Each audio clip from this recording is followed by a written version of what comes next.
Janata Dal United के राष्ट्रीय कार्यकारिणी बैठक में अहम फैसला लिया गया और राष्ट्रीय अध्यक्ष जनता दल यूनाइटेड का आरसीपी सिंह को बनाया गया। जैसे ही ये ऐलान हुआ उसके बाद आरोप और प्रत्यारोप का जो दौर है वो शुरू हुआ और इसी क्रम में अब राष्ट्रीय जनता दल द्वारा जनता दल यूनाइटेड पर पलटवार किया जा रहा है। नीतीश कुमार की बेबसी का जिक्र करते हुए राष्ट्रीय जनता दल के प्रवक्ता शक्ति सिंह यादव ने कहा है कि ये नीतीश कुमार की बेबसी है। जिस तरीके का परिणाम उन्हें 2020 के विधानसभा चुनाव में मिला उसका असर अब दिख रहा है। जहां एक तरफ लगातार pressure politics Bharatiya Janata party JDU के ऊपर कर रही है, उसका नतीजा है कि जनता दल यूनाइटेड का जो कप्तान है वो बदल गया है। पहले आप सुनिए शक्ति सिंह यादव का ये बयान। जनता दल के राष्ट्रीय अध्यक्ष के पद पे आरसीपी सिन्हा की ताजपोशी नीतीश कुमार की बेबसी और लाचारी का सबसे बड़ा प्रमाण है।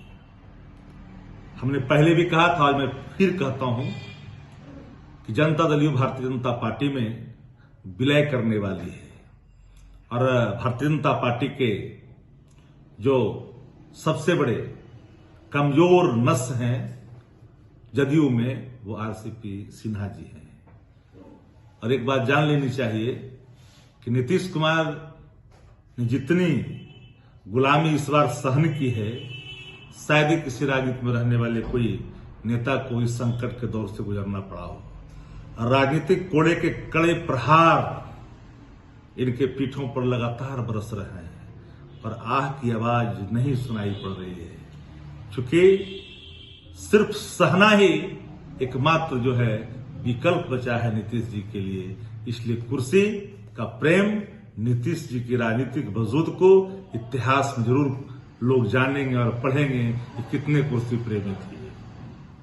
आपने सुना, साफ तौर पे शक्ति सिंह यादव का कहना है कि आरसीपी सिंह वो कमजोर नस हैं जो भारतीय जनता पार्टी का एक कैडेट है जो जनता दल यूनाइटेड में है, और अब जब उनके हाथों में कमान गया है तो कहीं ना कहीं मुख्यमंत्री नीतीश कुमार विलय का जो अलाप है उसे फिर रागेंगे।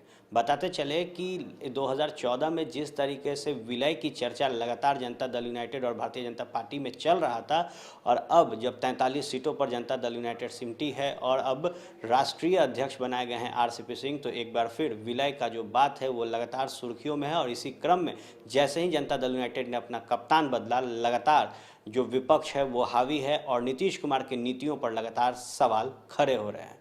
बहरहाल अब देखना दिलचस्प होगा कि जब कप्तान बदला है और लगातार भारतीय जनता पार्टी जनता दल यूनाइटेड के ऊपर प्रेशर बना रही है, तो इस प्रेशर से कैसे नीतीश कुमार उभरते हैं। और जो कयास लगातार लग रहा है और जिस तरीके से राष्ट्रीय जनता दल कह रही है कि दिवाली एनडीए ने मनाया था तो होली महागठबंधन बनाएगी, तो क्या जो कवायद और जो बातें कह रही है राष्ट्रीय जनता दल की सरकार नहीं चलेगी। और अब जब कप्तान भी बदल दिया गया है जनता दल यूनाइटेड का, तो देखने वाली बात होगी कि बिहार की जो सियासत है कब तक एक डगर पर चलती है।